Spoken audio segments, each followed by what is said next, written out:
fly side. Is there the high drive? Deep center. Go, go, go. We're out of here. We're out of here. Say ya, playa. Just like they drew it up in Hollywood. Caladros, the 3-2. Swing and a miss! And the Audubon Green Wave have upset the Kingsway Dragons! And this is it for good! The Audubon Green Wave are back in the Final Four! A dog pile on their side! All right, ladies and gentlemen, welcome to DW Broadcasting's coverage of men's varsity From our soccer. entire crew, we'll see you tomorrow. Have a good one, folks.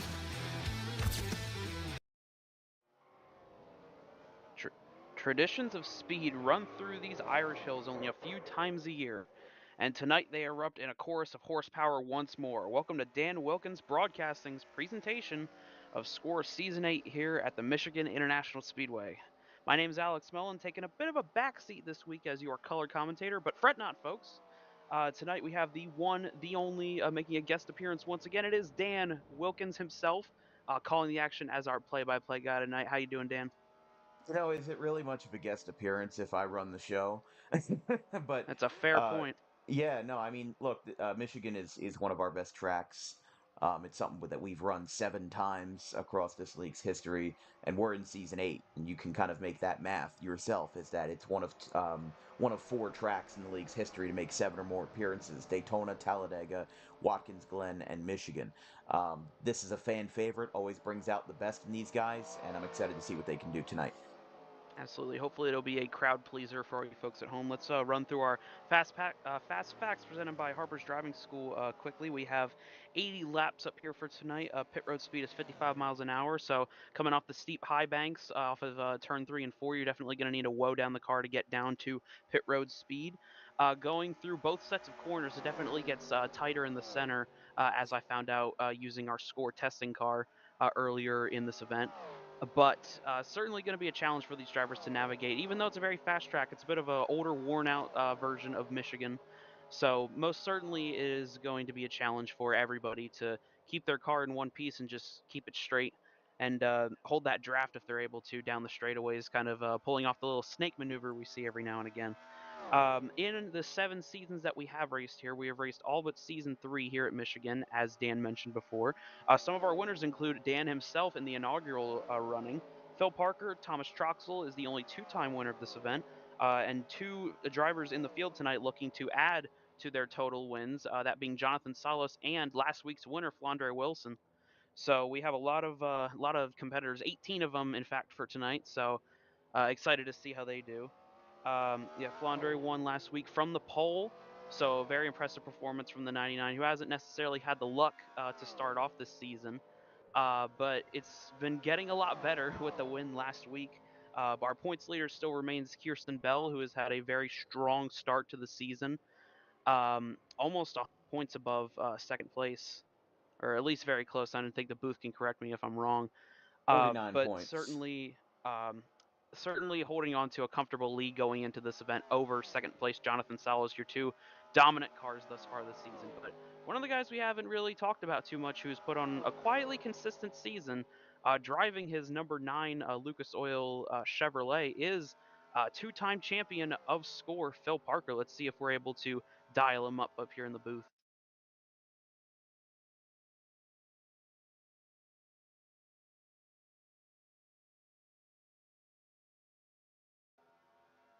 Seems to be talking with his crew right now, so we'll give him a moment before we get him in here.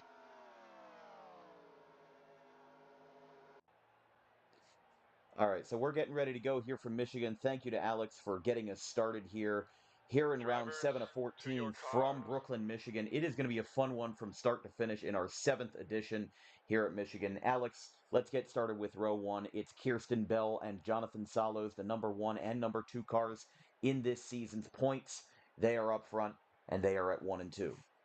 Absolutely. 2 best cars starting up front. Then I'd say maybe the 3rd and 4th best cars to start off the season. We have the 4 of Landon Lyle and the 99 last week's winner, Flandre Wilson. Row 3 is going to give us our in-race reporter, Phil Parker, along with the number 7 of Tala Aziz from Washington State. Row number 4, we find the 13 consistent top 5 performer in that Marcos Ambrose throwback, the Stanley Ford of Cameron Jameson for Shedden Motorsports. And for Soda City Racing, the number 86, a funky Dodge Charger front end on the 86 tonight. That is Kez Hiller. No surprise there. Next up in row 5, it is number 12 of Cole Mather on the outside and Braden Kariath from the Panhandle of Florida. He's on the inside.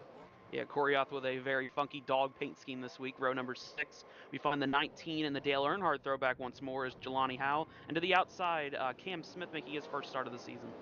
And then from there, we've got 18 cars tonight, so just a few more rows to mull over. As in row number 7, it is Carl Childress and Dakota Vega. Row 8 with Chicago's own Alex Pollock. To his outside is number 47. And then on the final row is Caleb Rose, who has taken 3 straight provisionals, and Thomas Johnson. We're here from Michigan International Speedway in Brooklyn, Michigan.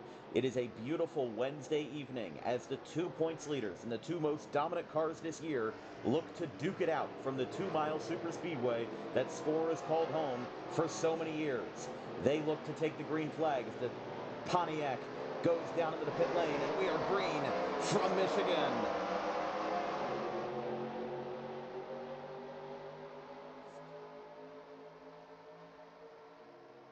Diving into turn 1 there, Landon Lyle looking to split the gap in the middle.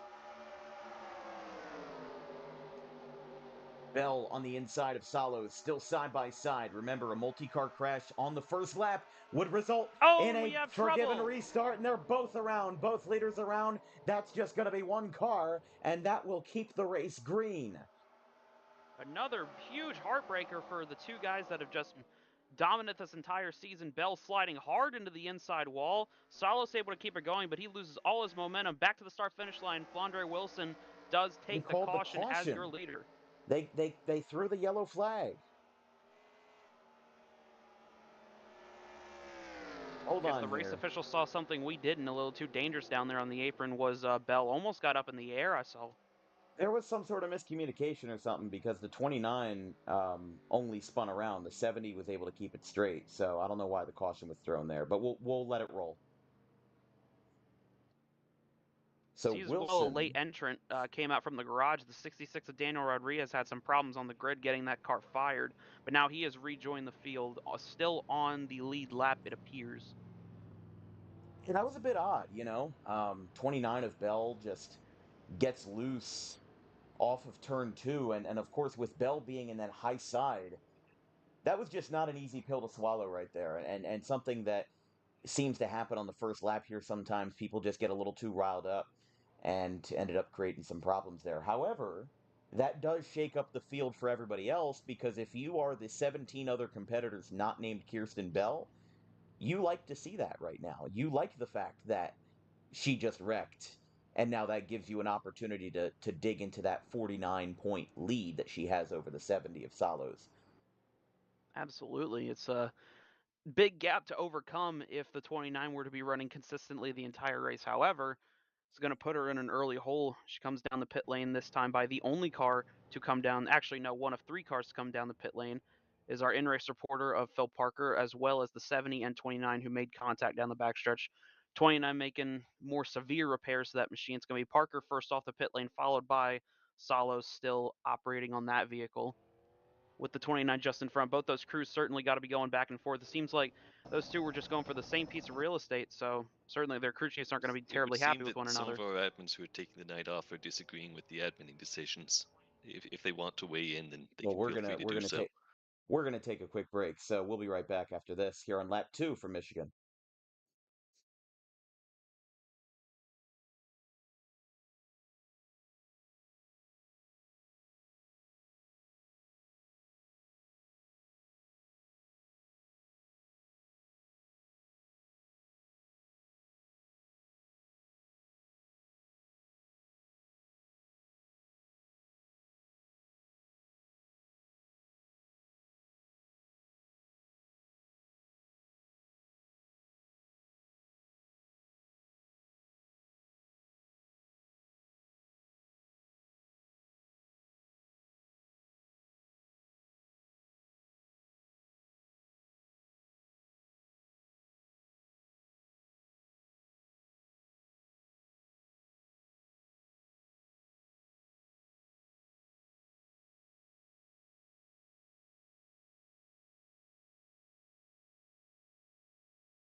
Is the 66 going to be free pass card?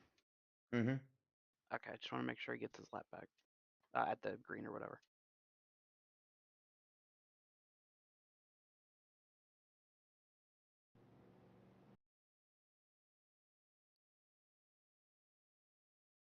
So you have a Pontiac for your base Reminder to car. I have a everyone that Dodge for this Charger. restart, you have to not stack up, so try to get into a one-car gap between each car. All right, you just let me know whenever you're coming back.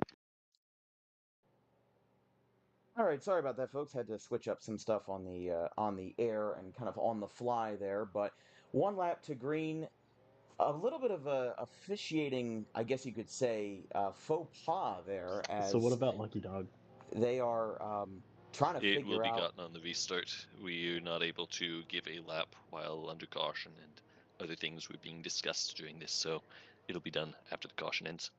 And there you go. Just a couple of words from the officiating booth there with Cam Jamison, who is running in third place.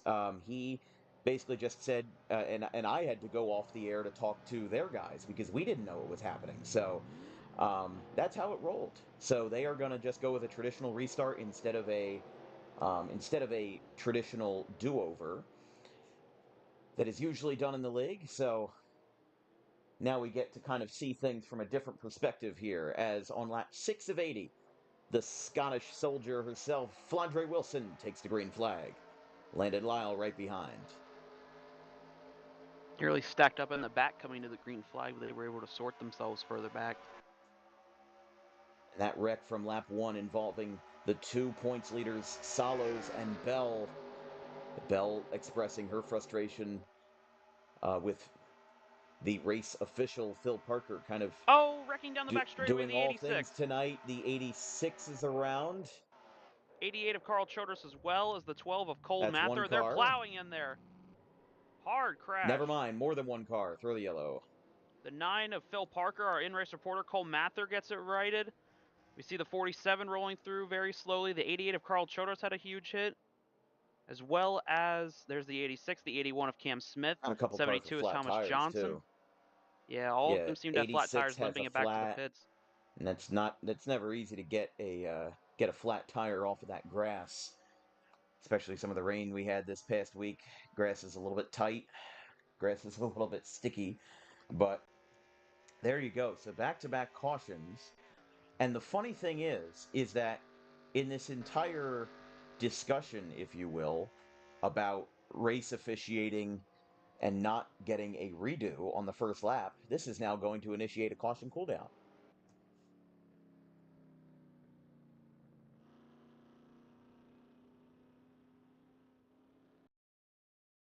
Yeah, the biggest hit I saw in that wreck, Dan, looking back at the replay, was the 47.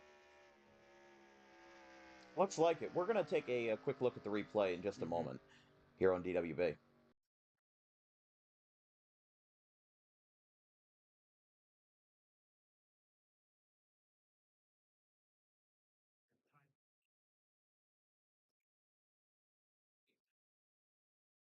Round. All right, just looking at the replay here, you can see that's one car around, and then after that, kind of all hell breaks loose. Never mind, more than one car. With the 72, the 9. The 9 of Phil Parker, our everybody just in-race kind of came reporter, in there Cole hard. Mather, Cam gets it Smith, righted. our We in-race see the reporter, Phil 47 Parker, rolling as well. through very slowly. The 88 of Carl Childress had a huge hit. And there you have it. So the second wreck of the night. Was able to get it going, but then the field behind just had nowhere to go. Alex Pollock made small contact with Cam Smith as he spun up to the wall. Mather just in front, and the 47 just plowed into the 12 as he got thrown essentially over the field at that point. Nearly got thrown over Phil Parker. Caleb Rose did a very good job missing that wreck. But a lot of the back half of this field involved in the wreck going to have to change their tires, fix their damage. We'll see if anybody's out of the race. I don't think that will affect anyone that significantly, but a lot of them rolling off the pit lane now. Yeah, so that's what we've got at the moment, and obviously we'll take a look at some extra footage when we have more downtime. But I think the big thing that we've seen so far is that there's a lot of just this is not a typical Michigan race. This is not a typical Michigan start. These guys are not really they're not really with it. Like we usually see some great early green flag runs, but but I'm surprised to see, a couple of wrecks in the back this early.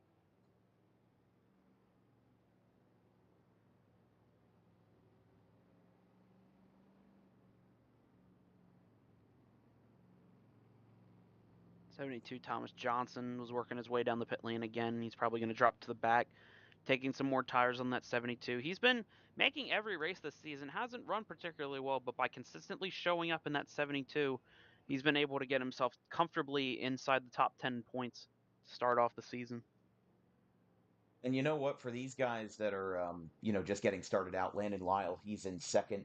Um, and kind of the counterpart, he's good friends with the 29 of Kirsten Bell, who right now, after that second wreck, might not have too much to complain about because she's in 10th. But the thing about Kirsten Bell is that she was 13th in points in season 7.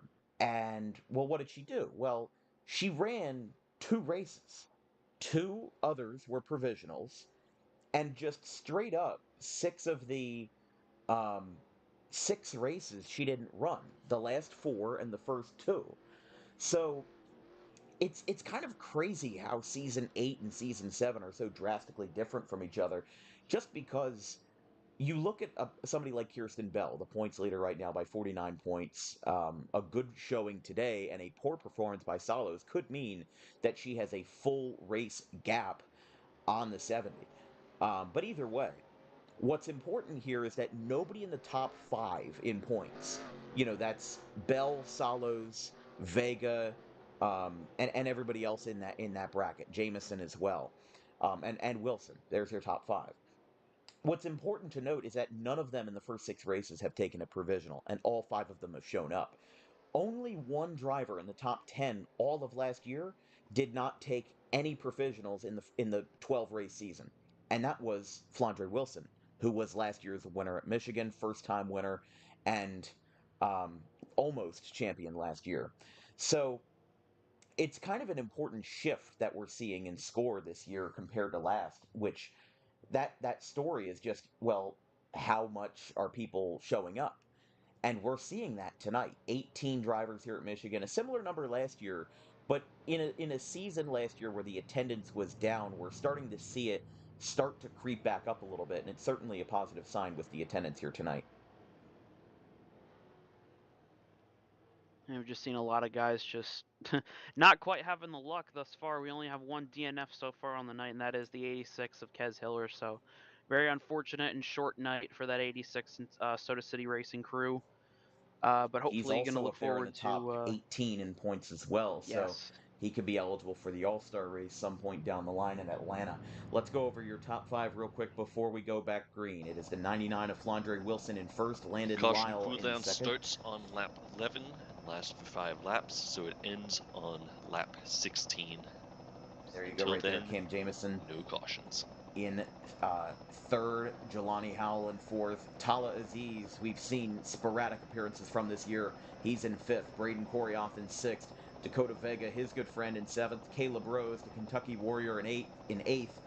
Alex Pollock in ninth, looking for his third top 10 of the year. And Kirsten Bell, your points leader, in 10th. We come off a turn 4 to Pontiac is in pit lane, and we are about to go back green here from Michigan International Speedway, and we are back green.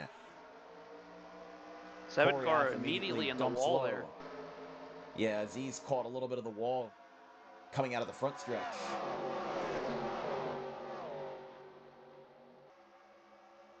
It's Caleb Rose in the high side of Daniel Rodriguez in the 66, making his second start of the year. As they come off of turn 2, everybody goes high. During the cooldown, Childress kind of scampers low, but he hangs onto it and drops to the rear. They're 3 wide with Rose, Parker, and Salos looking to get his way back in. Parker's a little bit squirrely, creating space between himself and Rose. They'll cross the stripe, and the leader is Wilson on lap 12. Remember, the caution cooldown is in effect until lap 16, and Lyle gets loose. He's squirrely up near the turn 1 fence, does not hit turn 1, but allows the gap to open for Jelani Howell to take position number 2. Let's go on board with the 19. Jelani's trying to find his way by the 4, but now has to worry about that 13. Was behind the 13 before, now just trying to work behind. There's a battles being had all around this racetrack. There's a lot of groups to work with, so certainly a lot of battles to be had regardless of how fast you are and what part of the track you're on. Exactly, and I think this caution cooldown is going to help. You know, obviously the early section of the race had a little bit of controversy, had a little bit of disagreements there, and even had just some straight up miscommunication. But now these guys are going to be able to rebound from it, and hopefully the next 65 laps are something enjoyable. Absolutely. I will say, though, Dan, despite the damage on the 29, Kirsten Bell, she is still incredibly fast, almost looking for a top 5 on the outside of Braden Koryoff at this moment. Right now in the 5th position, looking to take the point away from Aziz and Koryoff. Koryoff has only run one race this year, but what Salos has to do is not only does he have to beat Bell, he has to beat her by a wide margin. I mean, obviously tonight's race does not decide the championship, but it's going to go a long way towards that, because this is one of those races where anybody can win it and anybody has a chance. And that's what I like about Salos' chances tonight. He's won here before. He's been in this position multiple times, and that's what I think, some people are going to be surprised by, is that, look, he is very sneakily possibly the greatest driver in score history. 10 career wins, and he has the most dominant championship we have ever seen from any score driver as he goes to the inside of Bell here in turn 1 on lap 15, and he's going to get tight with Parker, but he's going to end up hanging on to it. But yeah, like I said, most dominant season ever for a score champion was season 6. He won 6 of the 12 races. And now that has kind of waned a little bit as the competition has shifted. But now he's a position ahead of Bell going into 3 with Jamison to the inside of Howell. Still, Wilson leads. Lyle in 2nd of North Carolina. Jamison in the 3rd spot, side by side, neck and neck to the line with Howell. It's going to be Howell who takes the point going into lap 16. Here comes the 4 looking to the inside for the lead now on Flandre Wilson. Lyle's got the inside. Wilson looking to stay high. Oh, Lyle, around goes the 13. Oh, got trouble. Jamison. It's at the end of the caution cooldown. It's one car. Let's see what the officials go for. Oh, trouble further up. Daniel And Rodriguez more hard on trouble. the wall. It's Rodriguez in the turn 3 fence. What are the caution lights saying? Are we still green? It looks like it. We are still green. One car accidents at the tail end of the caution cooldown, and it has allowed very sneakily under the radar for Landon Lyle to take the lead as he gives a bump to Wilson. Wilson gets loose. She's going to lose multiple positions, as now this allows the door to open for Salos and Howell in positions 2 and 3, going into turns 3 and 4. Perhaps a little bit of payback from Auto Club when Flandre Wilson pulled that exact same maneuver on Landon Lyle, got him up into the wall and spun him out down the front straightaway. Maybe that was a little bit of revenge from a few weeks back. Are people going to hold grudges that much? I don't know. Wilson loses the lead, though, and for the first time tonight. For the first time tonight, we have a non-Toyota Camry in the lead. It is Landon Lyle, who won on debut at Iowa in week 3, and now making his way into the top 15 in points as he joined late in season 8, missing Talladega and the opener, including round 2 at Charlotte. Now it's a rookie versus a veteran, Jonathan Salos, who has been here for 5 seasons in score, now looks to go to the outside as Lyle defends all possible lanes. Salos is going to duck high, looking at all possible options here. This is still early, though. And these guys have only worn off about 0.3 seconds of their wear. Have like 11 cars in the pack right now. A 12th trailing at this moment in time. These 12 cars are running pretty single file at this point. Yeah, this is still anybody's race. I wouldn't be surprised if Salos takes the lead, or if Howell takes the lead, or if something happens to both of them. But you know who's in 4th place? Kirsten Bell. You cannot deny Kirsten Bell. If she gets ticked off, if she gets upset with something, she is going to come back with fire and fury. And that's exactly what we're seeing right here in the 4th spot. But being challenged by the 69 of Koryoff and the 9 of Parker. Well, just like Bell, you can't cat out that 70 of Jonathan Salos, who is all over the rear bumper of that 4 car. Down the back straightaway, gives a bit of a push going off into turn 3, tries to make a move to the outside, but here comes Jelani Howe. Parker is the only two-time champion in the history of Score. He won in Season 2 and then did it again in Season 5. One of the most competitive seasons in Score history as Lyle comes back to lead the point. There's your front pack right there. As we are mostly single file going into turn 1, Salos ducks high again. But is that the faster 205 lane? miles I an don't hour know going how off good into turn 1. I don't know how good the multi-groove is here, Alex. You know, it seems like Salo's going high isn't really doing him any favors unless Lyle makes a mistake. I don't know what they're going to do here, but obviously Salos is looking at all possible avenues to taking the lead here with 60 to go. Absolutely. It's a very worn-out racetrack compared to other versions of this racetrack available. So certainly the tire wear is going to be a little bit higher with the setup as well. You got to back off the center, and especially it's going to hurt your And exit look at no matter what line you're on. Lyle's got it at the line, but not by much, by the skin of his teeth. And Salos using that high line to his advantage. Sorry to cut you off, but he's got the lead in the turn 1 by a nose. And now they're side by side again. It looks like the 70's again. about to cut him. Lyles back to the second position. Howell waiting in the wings for third, hoping one of them screws up.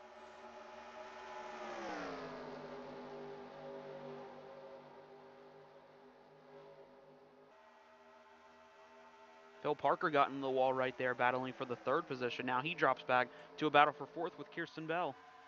As we said, Parker himself 8 career wins in Score, has not won since season 6. He has been denied for a long time, including last year at Daytona when his win was disqualified for an illegal move on the last lap of the race. Parker getting help from the points leader, the 29, as Parker, who is 6th in standings going into this halfway mark of the season. It's hard to believe we started on September 25th and we're already halfway through the season. I mean, that's incredible. And these guys with the to-be-determined road course coming up next week as the 46 of Pollock is on pit lane, you know, these guys are waiting to see how the rest of the season is going to play out, and can anybody stop Kirsten Bell as Salos solidly in front with a car length over Lyle, in fact 2 car lengths over Landon Lyle, and the veteran Phil Parker in third, Landon Lyle in a rookie sandwich here in second. That points battle, you can physically see it on the track right now. Salos trying to gain as many points as possible, being out front in the lead, picking up those points lap by lap. But it's Kirsten Bell trying to hang on to that fourth position, now side by side behind between Jelani Howe and is that Dakota Vega in the 20? Yes, it is. Vega in that 20 from Uncasville, Connecticut. He's in the 6th spot. Not necessarily a rookie in this series, but he's definitely had a lot of expertise and a lot of excellent racing years in and around the NR community. You know, he's a great racer, and he is somebody who has been yearning for his first career win. We'll see if he gets that tonight as he sits 5th in points. Would be a big boost for him as they got to get around the lap traffic. The moving choose cone, that is Alex Pollock. He's going to situate himself pretty nicely between 4th and 5th place, but it's Vega blocking all the way down to the inside on Tala Aziz back there. We're on board with the 20 of Vega. They're trying to catch that 19 in front, but to the outside it is the 69 of Braden Coria. Almost gets up to the wall there, but he's going to clear off exit. Gives a push to the 19 now. Going to clear Dakota Vega, but he's not done with yet. He's still trying to get back to 69 with the help behind from the 7 of Tala. It's Tala Aziz in the 7th spot, as we're still on board with Vega using our innovative 360-degree cam. Vega in the 7th spot, behind the Florida Panhandler, Braden Koryoff, 2 different sectors of the East Coast. Sorry about that, Dan. Yeah, I was going to say, one of the things that's interesting is, first of all, Alex Pollock just set his fastest lap of the night at 37.907. What's interesting about the leaders, though, is that they are already starting to fall off big time. Phil Parker a half second off at 37.9, but then you have guys like Jonathan Salos, who are 0.6 off, and then that seems to be where most of the field is, except for Braden Koryoff. His fastest lap was a 37.534, and now his most recent lap was a 38.604. So he is a full second and 2/10 off. And the same can be said for Jelani Howell, who is also a second and 2/3 off. Also, same with Tala Aziz. So the field right now, between the top four and everybody else, is being separated by how much you've saved your tires. Because for these guys, well, they're pretty well off. But everybody else behind position number 4 is, at the moment, really struggling to stay afloat in this pack. Absolutely. You can see we were talking about before the tire wear. Alex Pollock is just trying to make quick work of the 29. Going to shove the 29 almost up to the wall. Hard in the wall. Not quite hard in the wall, but pretty good in the wall. The 46 Yeah, where pushed was the that 29 contact up from? the track. That was from the lapped car of Pollock, as we see there. At the Kirsten outside Bell wall. not happy over the radio about that.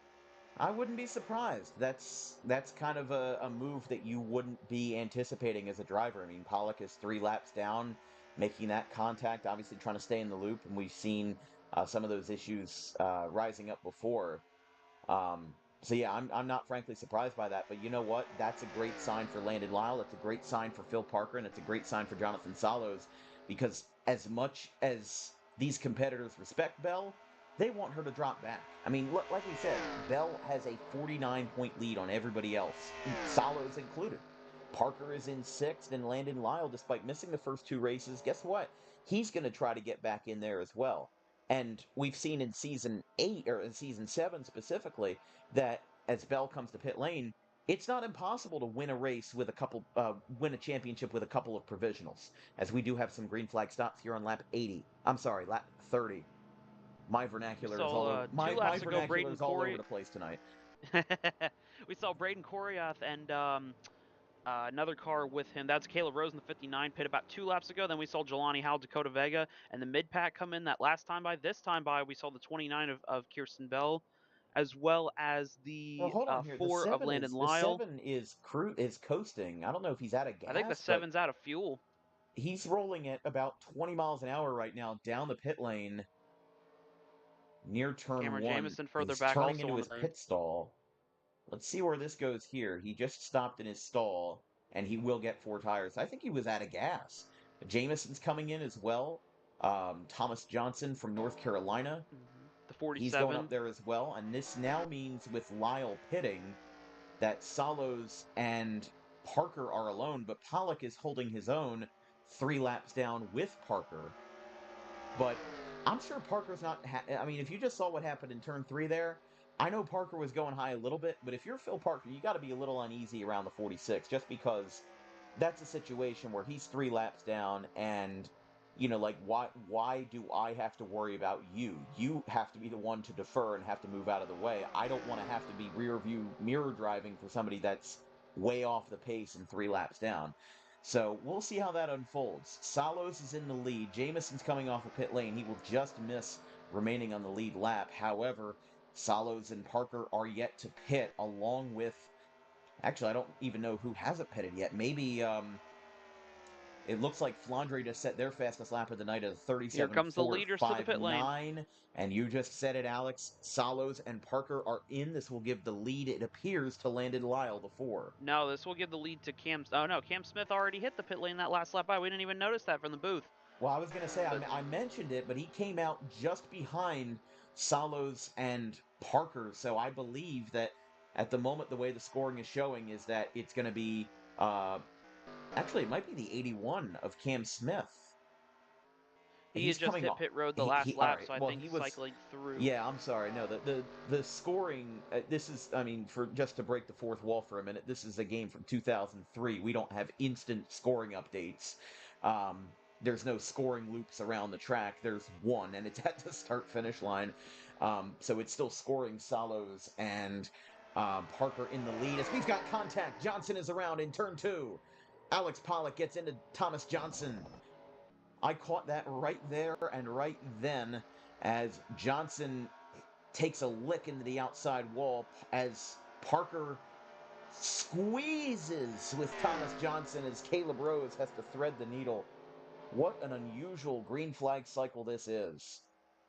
Definitely at the end of that green flag cycle, which it appears as though we have reached, 72 is going to hit the pit lane this time by, but The big gainer from that cycle by pitting early is Caleb Rose in the 59. If he's able to save his tires across this long run, he's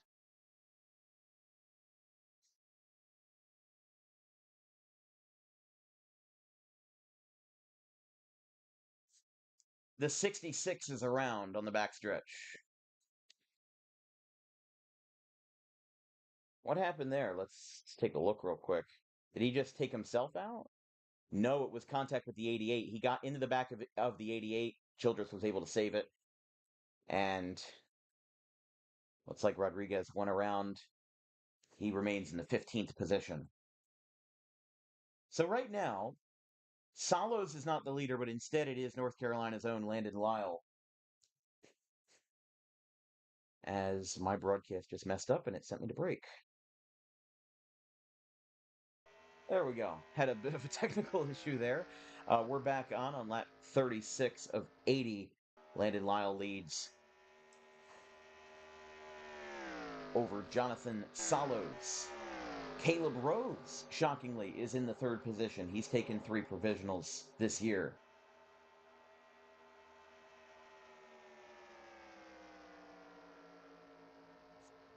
Parker in the 4th position. Gap. Koryoff in 5th. Howell in 6th. Flandre in 7th. Bell in 8th. Rounding out the top 10 is Vega in 9th. And Seth Dalzell of Oregon, the Pacific Northwesterner, is in 10th. As we've got a big scramble as they get around Rodriguez. Wilson gives Howell a tap going into turn 3. This is the Hornets' nest right now. Back at about that 4th, 5th position. It's Koryath hanging on to a small margin right now over Howell, Wilson, and Bell. Bell taps the wall right there. I was going to say, it's a second and a half between number 1 and number 2. This is where a lot of the big competition's happening. 5, 6, and 7 all getting strung together here. Koryoff, Howell, and Wilson. Let's go on board with the 99. Right up to the back of the 19. He gets into the wall. It's going to give a push down the backstretch.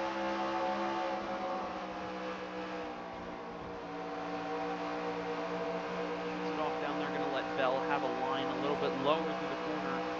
Slides up, does the 29, but doesn't quite have the run on the 99. Wilson's still going to hold ground in that 7th position. Right behind the 19 and right in front of the 29, 2 yellow and blue cars filling both front and rear view mirrors of the 99 machine.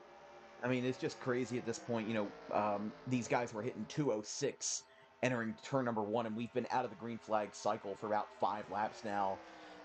These guys are relentless. This is a fast track. This is a relentless track, and this is what these guys love it for. And for Salos, he is a full 0.2 of a second faster than Landon Lyle. I'm excited to see how this gap can close.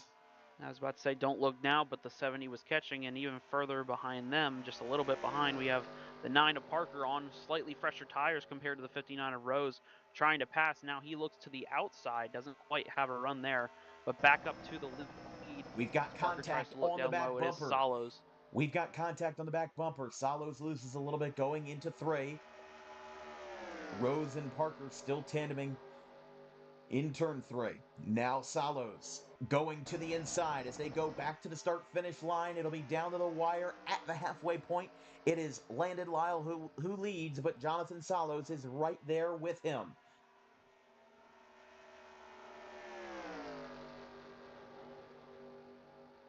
Parker was able to clear for that 3rd position. It is Salos now with the point going into turn 3. As we said, Jonathan Salos, 2 wins this year. That brought him into the first ever 10-win club. Not only is he the all-time winningest driver in score history, he has it by a multiple race margin. Landon Lyle has won this season back at Iowa. Phil Parker, of course, 8 wins in his own right. Caleb Rose won himself at Season 3 Chicagoland. Flandre Wilson has won several times. So all of the top 5 have won at least 1 race in their score careers, whether it's recent or not. Let's go on board with the 69 of Koryoff. So the 99 get by, just a little bit to go down the front stretch. Flandre Wilson made the pass for the 5th position. Now Koryoff trying to get back to the back bumper, that 99. That favorite dog meme that he likes, plastered all over that Dodge for Kona 2 Racing. Certainly a personal scheme indeed. Bell back into the 7th position after overtaking Howell. And now it's pretty straightforward, pretty cut and dry for your top 5. Salo's in the lead, Lyle in 2nd, Parker in 3rd. You've got Rose in 4th, Wilson in 5th, and then we've got Koryoth in 6th, Bell in 7th, Howell in 8th.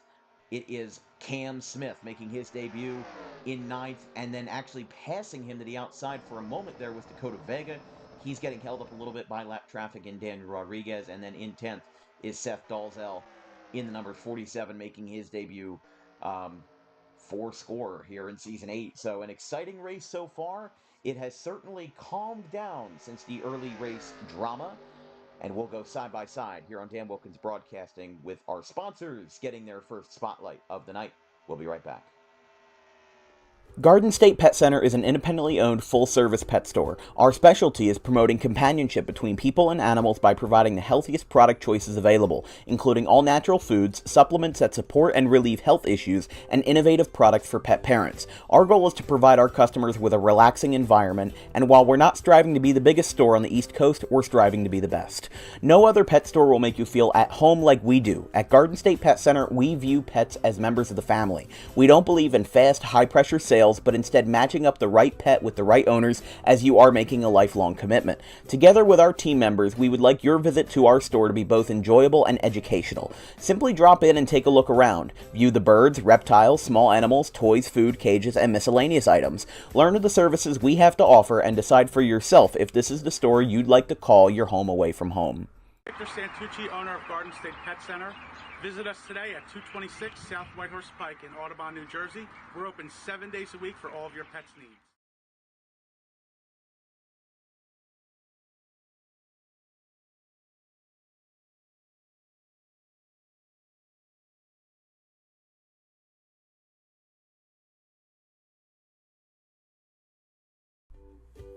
In life, the road ahead is full of possibilities, but to navigate it safely, you need the right skills.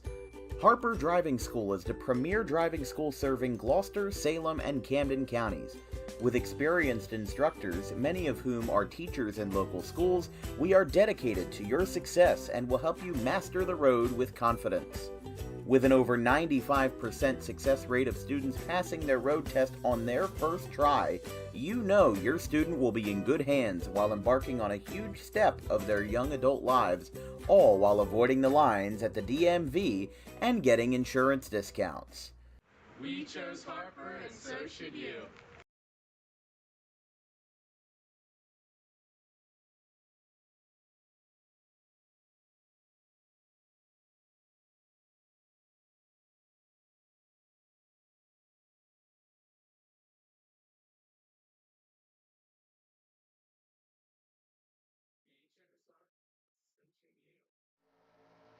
Returning to you live from Brooklyn, Michigan, at the Michigan International Speedway. Just coming back from that side-by-side break, it is Jonathan Salo's all day, every day. He was leading by a full second over Phil Parker, but it seems like that lead has now increased as Parker behind the lap traffic of Cam Jamison and the leader, Jonathan Salos of North Carolina, as Phil Parker from Houma, Louisiana himself.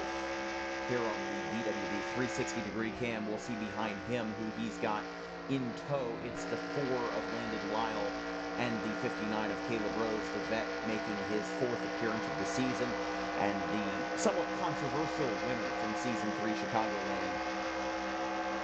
He's got himself a 4th place position. What we will note on the air is that Kirsten Bell is back up to the 5th position while we were away. Flandre Wilson in 6th now. Braden Koryoth has dropped 2 spots down to the 7th, and Jelani Howell in 8th. Cam Smith in 9th. In 10th is the 20 from Connecticut, Dakota Vega, although he is getting challenged by a rookie to his left, Seth Dalzell of Oregon. Haven't heard too much from him tonight, but he is very quietly making a good case for those respective team owners out there here on lap 49 as we are past the halfway point here for Michigan. The only cars out of the race at this point in time, Thomas Johnson, after getting into the wall contact prior. The 46 of Alex Pollock was disqualified on the pit lane, it appears, for having some kind of issues, so they had to pull that 46 machine behind the wall.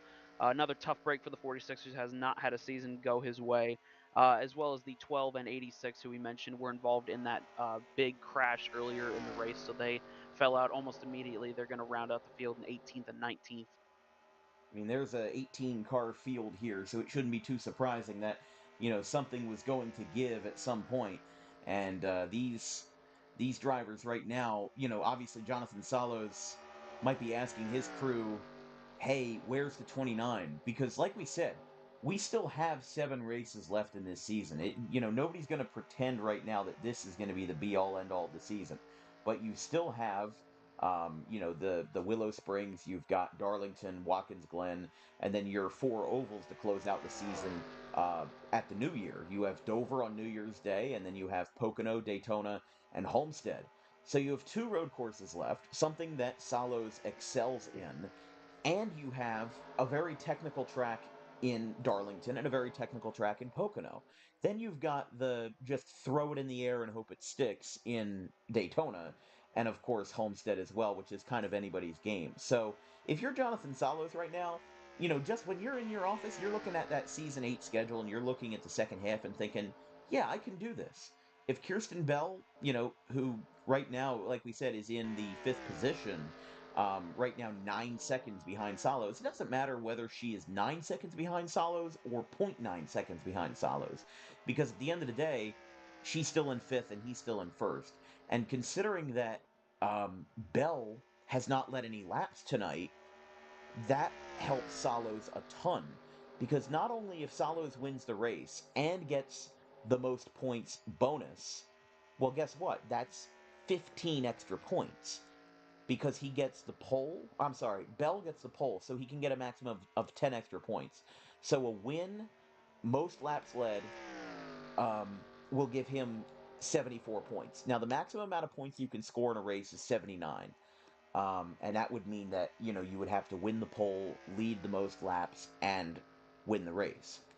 But Salos would be fine with 74, because Bell is going to get those 5 points anyway for the pole.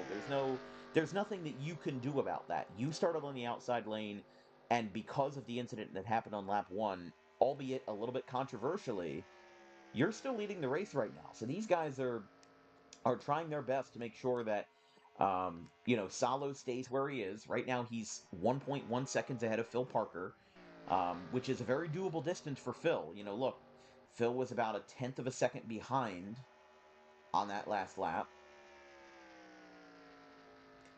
So it's definitely possible that, Phil Parker can close this gap. If this race goes green the rest of the way, there's a very good chance that we could see another green flag pit stop. It's almost They guaranteed have we're going to see already another started green flag pit pit stop. stops. We saw before, cameras weren't able to catch it. We saw starting the pit cycle was Dakota Vega a few laps ago. He pitted by himself. Oh, Then Braden yeah. Corey at the lap after. Tala Rose Aziz is pit, in. Howell is followed by in. Rose. Then the 29, 99, 19. 99 actually got out into the grass and nearly spun coming to the entrance of the pit lane, but was able to recover and not lose any spots on the entry.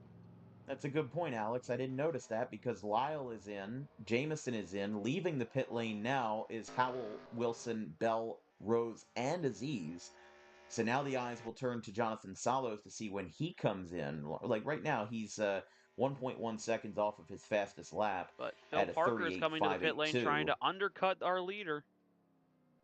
Ooh, Parker came Got to in way back it too down for hot. the pits. Looks like he was able to barely make the No, commitment line. no. He did not come in fast enough. I'm sorry, he did not come in slow enough. Just looking at it on the replay, we don't have a way to bring up the analytics, but when he crosses that stripe, he is coming in way too hot. And right there, he crosses the stripe at 71 miles per hour. That is 16 miles an hour over the speed limit, and that's going to be a black flag for Phil Parker. More than likely, they will call it a black flag. 47, Seth Dalzell, also on the pit lane as well. I wanted to make quick mention, Daniel Rodriguez has fallen out of the race in that 66 with mechanical issues, so another tough break for him. He'll finish in the 15th position today. For his second race of the season, Rodriguez also struggled to find some traction last week at Kansas. Leader is in. That is Jonathan Salos. He comes into the pit lane. His stall is the second to that Pontiac pace car.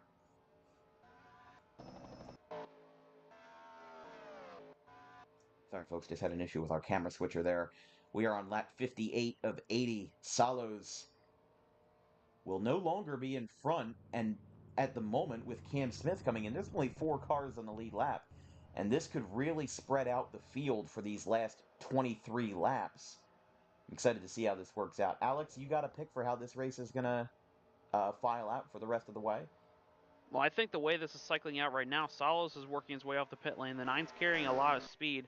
I don't think he's going to get to him. No, he won't. It's still Jonathan Salos going to cycle out in the lead. But I think he's going to be able to hold on to it. I think Jonathan Salos will probably win this race, permitting we don't have any more cautions in this event, nor does he have any more troubles remainder of this event.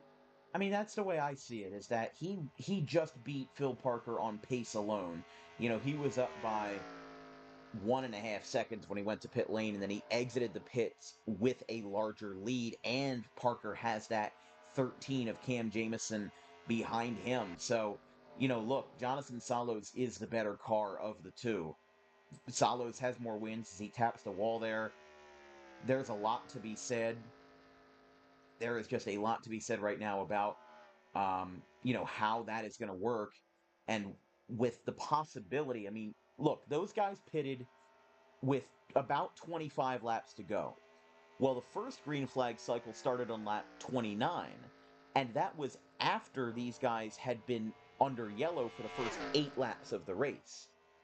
So what does that mean? Are we talking about a 21 lap fuel window? Well, we're at 21 laps to go. This might end up, almost by accident, being an incredibly strategic fuel strategy finish for these guys here at Michigan. You can see down on the pit lane, only car down on the pit lane right now is Carl Childress in that beautiful Mountain Dew Spark machine. Looks like he's getting 4 tires and gas right now. Looks like they had to lift up the hood and try and fix a water pressure issue they had going on, but they've been able to fix that up, and now they're giving him service to send him back out on the racetrack. Yeah, Childress getting 4 Goodyear tires there. So let's go over the top 10 here at this critical juncture with 20 laps to go. Jonathan Salos in first, Phil Parker in second. It is Landon Lyle in third, Caleb Rose in fourth, Landon Wilson in fifth, Kirsten Bell in sixth, Jelani Howell in seventh, Braden Korioth in eighth. We have in the 9th position Dakota Vega of Connecticut, and in the 10th spot entering turn 1 right now is Seth Dalzell again, a guy who has made his score debut out of the Pacific Northwest, coming down here to Brooklyn, Michigan. He has been impressive so far tonight, and he has basically nobody around him because in 11th is Cam Smith, and in 12th, the first car off the lead lap, is Cam Jamison of Virginia. But right now, it is another neighbor of Virginia, Jonathan Salos from the Carolinas. He's in the lead, looking for his 11th his 11th career win. And that's just kind of crazy to say, considering how much parity there has been in score throughout all of the years. Jonathan Salos picked up his first win back in Season 5 at Sonoma back on August 6th, 2023. It was a year and 3 months ago.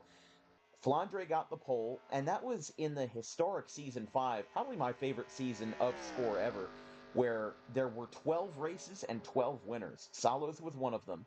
And in a season that had so much parity, Season 6 had so much disparity.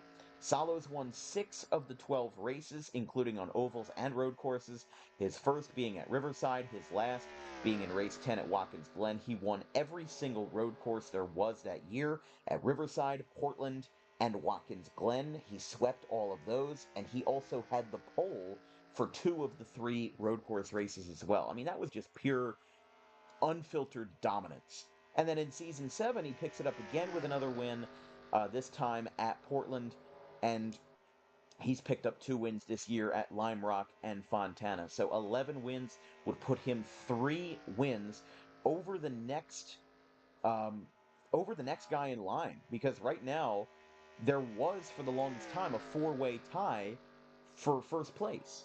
Thomas Troxel, Phil Parker, and Jerry Cook. They both have, or all 3 of them have 8 apiece. Then you got Apollo Hyde with 6, many of them from the early days. Cole Rodriguez with 5, and Cam Jamison with 4. So Jonathan Salos, if you want to make an argument for the greatest score driver of all time, Jonathan Salos has to be on your list. I would say so personally, just because he's been dominant thus far, what I've seen in this season. Haven't really participated in score or taken much part in it up to this point, but from what I've seen, I can certainly expect that Jonathan Salos, whenever he shows up, can perform as advertised any given week. And let's see what he's got. I mean, look, like we said, season 5 was historically um, a battle of who had the most consistency because you couldn't rely on wins. Nobody had a multi-win season. And that was a year, the season 5 in score reminds me a lot of the 2011 nationwide season, where it was all cup drivers who were winning. Well, that's how it was in score, except it was the top echelon of NR drivers who were coming down here and picking up wins. You had Garson Muyoung over at Irwindale, Ryan Santana at Watkins Glen, Tyler Mallon at Dover, Jerry Cook at Montreal, and Nico Servideo as well at Daytona. I mean, nobody who was really running a full season campaign was able to get their feet on the ground because everybody else was right behind them. Yeah, there's a lot of names that I've heard of across the NR community that have performed as advertised as Salos has thus far this season. So, very elite group of winners that we've seen in score. But Jonathan Salos looking to set himself apart from the rest tonight, potentially picking up win number 11. We saw Dakota Vega on the pit lane. He's rolling off right now. It's like he may have not had enough fuel to go to the end. Do you think we'll need to see another set of pit stops, or should these drivers be able to go to the end, Dan? I mean, I don't know. I'm basing it directly off of what I saw with the first 2 green flag pit stops. What I saw was the leaders pitted on lap 29, and then they pitted again with 25 laps to go. Now, what I'll say is that, like we said, that was about a 20 lap window, maybe 25. So right now it's a giant question mark. Are they going to have enough fuel? Is Dakota Vega pitting early? Is that a sign that they don't have enough fuel and Vega is short pitting to get on top of that? I don't know. I think he is, but there's not enough to really say whether or not that's the case right now. He is running in the 13th position, the second car off the lead lap. Let's go over the positions one more time on lap 69 of 80. 12 laps to go here at Michigan. Jonathan Salos looking for win number 11. He is in first. He has led the plurality of laps tonight with actually 2 more cars going a lap down. The 10th car of Seth Dalzell and Braden Coryath. That brings us to 8 cars on the lead lap. Alex, you keep an eye out if Salos goes to the pit lane along with Phil Parker, because Phil Parker is in second. He is also in the second spot in most all-time wins with 8. You've got Landon Lyle, the rookie, in third. We were talking about a rookie sandwich earlier, with Salos ahead of Lyle and Parker behind him, but Parker has taken that money and ran, and the North Carolina native is in the bronze medal position at the moment. In the 4th spot is Caleb Rose. He goes into turn 1 here at 204 miles an hour, just about a second off the pace. He, again, your Season 3 Chicagoland winner after a mess in the post-race. He took that win. He has not won since, and Tala Aziz is going off to the bottom of the racetrack. Is he having mechanical issues? He's coming to a full and complete stop, and he is done. Tala Aziz has retired from the race. Moving on, Flandre Wilson of Scotland in the 5th position. He has been running really well all night and now is in the 5th spot, as last year's winner from Michigan does not look like they'll have an opportunity to win it today, but maybe another opportunity, as last week's winner at Kansas might not be able to repeat. In the 6th spot is going to be Jelani Howell in the Wrangler Toyota, crossing the stripe there for 10 laps to go. They've been running well all day, and despite missing the first 2 races of the season, despite not claiming provisionals for 2 races in this season, already looking really good in the points. They are in 10th. In the 7th spot is Kirsten Bell, your points leader by 49 points, a winner this year over at Lime Rock Park. Their only win this year, but certainly not their only valiant effort, as after a lap 1 wreck, Bell has been able to storm their way back to the 7th position, and considering that they are maybe a little bit faster than Howell, might be able to find a way into that 6th spot. In the 8th position is Cam Smith, making his debut in the number 81 Dodge Challenger. He has been a little bit out of the spotlight today, but still a solid start for Smith as he makes his score debut here in Season 8. And then in the 9th and 10th positions, a lap down, Seth Dalzell making his debut in the Worth 47. He is in the 9th spot, and then behind him is Braden Koryoff in 10th, although taking that 10th position away is Cameron Jamison, bringing Koryoff back to the 11th spot. Let's take a look at the standings here as Parker slaps the outside wall. With 8 laps to go, where we're at right now in the standings is a very critical juncture for Jonathan Salos. Kirsten Bell can finish 7th, but with Jonathan Salos finishing 6 positions up on Kirsten Bell, that's going to be a big spot for Salos, and I like the fact that he's going to be able to close in that gap a little bit, assuming Bell is able to hold on to that spot. Where these guys are at right now, it's going to be interesting. Bennett also in there. Pollock getting disqualified. He's in the 8th spot. The highest rookie at the moment is Thomas Johnson for the Rookie of the Year, and then Howell rounding it out in the top 10. But the top 3 is Bell, Salos, and Jamison. And I think from the 2nd spot all the way down to the 5th spot, it's anybody's race with Salos, Jamison, Wilson, and Vega. We've got 6 laps to go here at Michigan. Battle is heating up for the 3rd position. Rose has been able to track down that 4 car, and now Rose trying to set up these last couple of laps in order to get by Landon Lyle and get his first podium position of the season, I believe. I mean, Rose is just a hair faster as we get to 6 to go. But a lot to be said about Caleb Rose, a guy who's taken 3 provisionals this year. Haven't seen him in a little while. Finally able to hit the racetrack here at Michigan. And now is going to be able to maybe collect a podium spot here in the Midwest. The lap car of Braden Koryoff battling with Phil Parker, who's 2nd right now, was able to get by the 13 of Jamison once again. We heard also over the radio the 7 parked it because it just blew up, it seemed, down the back straightaway, pulled it behind the wall, as well as the 88 who tried to leave the pit box after they fixed the water pressure issue, and the transmission just fell straight out of it. Yeah, that's never a good sign, but we'll see how it rolls. 5 laps to go here at Michigan. The last car in the lead lap is Kirsten Bell and Jelani Howell battling for that spot as we reach the point of no return. And the point of no return has been reached with 5 laps to go, with the last car on the lead lap reaching that start-finish line. Now the attention turns back to Jonathan Salos, who not only has a big lead in front of him of 6 seconds over Phil Parker. First of all, it would be Salos' 7th win in score history of 4 seconds or more in margin of victory. Not only does Jonathan Salos win races, he wins races big. He wins them mightily. He wins them dominantly. And Phil Parker right now separated by the Pacific Northwesterner of Seth Dalzell. He's in the 2nd spot. Parker in 2nd. In the bronze spot right now is Landon Lyle, who, of course, was primed to be in a good position so far. But again, just things caught up to him. And as you were talking about with Caleb Rose, he's now starting to dive back a little bit, a hair slower on lap 76 as we close out lap 77 and get into the final 6 miles here from Michigan.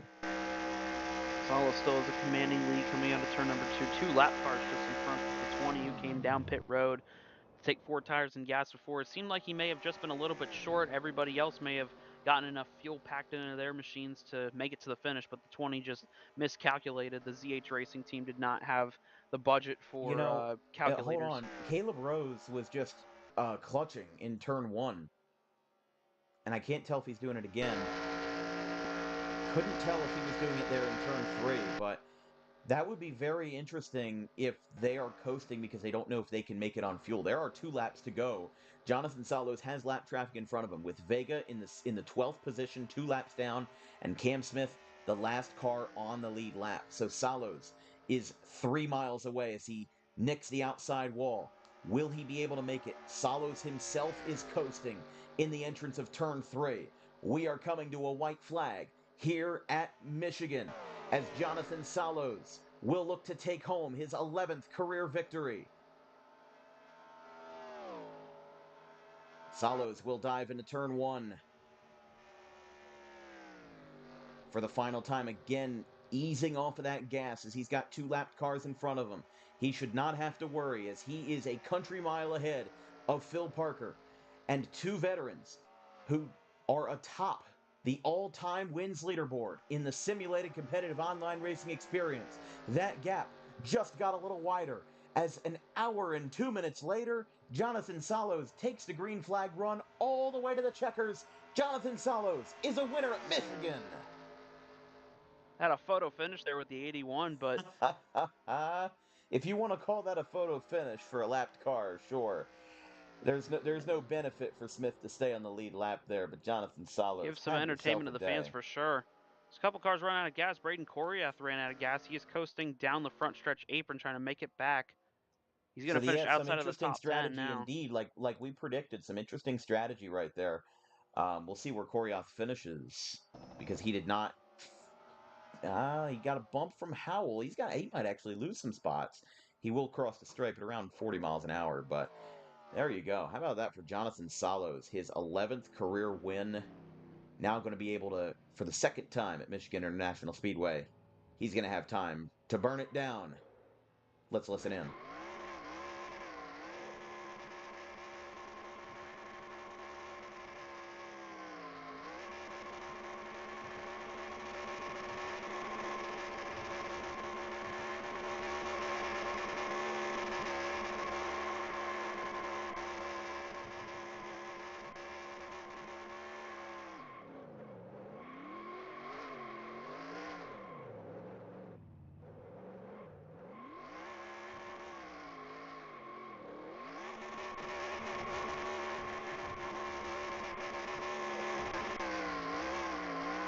This seems to be on such a whole different league this season. Picks up his, I believe, third win thus far this season. Would be correct. Certainly, And yeah, I mean, look, that's his 11th career win. There's no denying it. He's an amazing driver. And there is something about the score environment that he just thrives in. And we saw it on full display here tonight. You know, Jonathan Salos, again, he's this kind of driver that just never seems to let off the pedal. Doesn't matter if it's a super speedway, doesn't matter if it's a 2 mile oval, intermediate, short track, or especially road courses. He excels at every aspect of NR racing. And he, again, continues his case as to why he's one of the greatest to ever do it in this league. He came in 3 seasons ago, picked up a win. I'm like, all right, this guy's a road course ringer. That's what I thought. I just thought he was a road course ringer. And then in season 6, in front of a generally competitive field, he just goes out and wins half the races. I mean, there's not a lot you can say about a guy who wins 50% of the races in a season, spread out all across that, and didn't even need a lucky win at a super speedway. He dominated. Like we said, that was his 7th win in his career, which was a 4-second or larger margin of victory. And Salo should wear that as a badge of honor. He's not only a good racer, he is a dominant racer. And on a 2 mile oval that saw tons of pack racing, he was able to go above and beyond and take the win tonight. Your thoughts on that, Alex? I just think that was a fantastic showing by the entire 70 team. Third win of the season, and regardless of him being behind Kirsten Bell, who only has one win earlier this season at Charlotte, um, just has been able to close that points gap out of pure dominance with his wins. Every single time he goes out there, he does his job, puts that number 70 Dodge up front, and does a fantastic job. And you know what? This is going to be a big day for Jonathan Salos as he closes in 6 positions with Bell finishing in the 7th spot. Let's just confirm that. Bell did get that spot by 0.2 of a second on Howell. Bell will finish 6th. So still, 5 positions plus the most laps led bonus. That will cut into the lead a little bit. It won't be enough to take the lead away, but the deficit will certainly hurt a little bit. And the performance from Jamison will also help Salos as he tries to create a gap not only between first and second, but between second and third as well. You know, Wilson also having a stellar night, Vega not having his best. I think, like we said, where the standings are right now, we're going to pull up that graphic real quick. Where the standings are right now, from second to fifth, it's anybody's race. And then it tapers off a little bit with Phil Parker, but still from seventh all the way down to like 13th off camera, that's still a great spot for you to be in right now. Anybody but Kirsten Bell wants to win this championship, and Kirsten Bell herself wants to win this championship. And I think halfway through, these guys still want to win. And, you know, Cameron Jamison is still going to work his tail off every night, even if he might not be all that passionate about it. But you know who is passionate? Jonathan Salos. He is a passionate driver, and I think that this race tonight will certainly help his case as he picks up his 11th win. Because look at it this way: Bell only has one career win. Jameson has 4. Wilson has 1. Vega has 0. And in the top 5, Salos is the only one of those drivers who has won a championship. So, the way I see it right now, Jonathan Salos is trying to bring, the adults to the table. He's trying to show, hey, this is what I can do, and I'm still worthy of it, and I'm still capable of it. He knows that he can still be in that position from year in and year out. And then you look down at 6 through 10, you've got Phil Parker in the 6th spot. Like we said, nobody in the top 5 has taken a provisional this year, so that helps, create this gap that Parker and company are trying to bridge here in the 6 through 10 spot. And then Parker, Bennett, Pollock, who got disqualified tonight, that's not going to help his case. Thomas Johnson, the rookie, and Jelani Howell closing it out. I mean, this is just, it's a very good field here in Season 8, and with a consistent group showing up every time, it's going to create for an interesting points race. Do you think that going into this road course race, again, just because of logistical situations, might get moved away from Willow Springs in California? Alex, Jonathan Salos is an amazing road course ringer, and Kirsten Bell also is a good road course ringer, but Salos is the better one of the two. I think that he's going to even further close the gap in that points lead. Even if he doesn't take it over by week 8, I think he's going to close that gap between tonight and next week. Absolutely. I think that as we reach the midpoint of the season, the contenders are starting to emerge. Like you were talking about the kids table and the adult table. The people at the kids table are staying behind, and the adults have gathered at the round table, ready to fight for the championship in the back half of this season 8 of Score. And that's going to do it for us tonight here at Michigan International Speedway.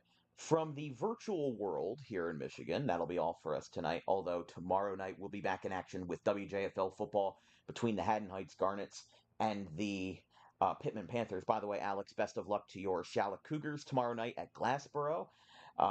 And my team is going to be playing tomorrow night as well. I'm sorry, it's Audubon Green Wave and the Pittman Panthers, 6 o'clock from Davis Field on Thursday night. And then on Saturday, we've got football all day with the TCUFL down at Bridgeton High School. First game starts at 11 a.m. From our entire crew here at DWB, our social media coordinators, Brandon DeKegerland and Keely Curran, along with Anthony DePalma, our graphics crew, Gavin Van Rel, Caleb Lane, and Liam Nolan. My color commentator for tonight, switching roles with me, Alex Mullen. I'm Dan Wilkins. We will see you on Thursday, tomorrow night, from Pittman with Audubon and Pittman crossover Turkey Day prep football. That's all for us tonight. Jonathan Salos takes home his 11th career win at Michigan. Have a good one, folks. Take care.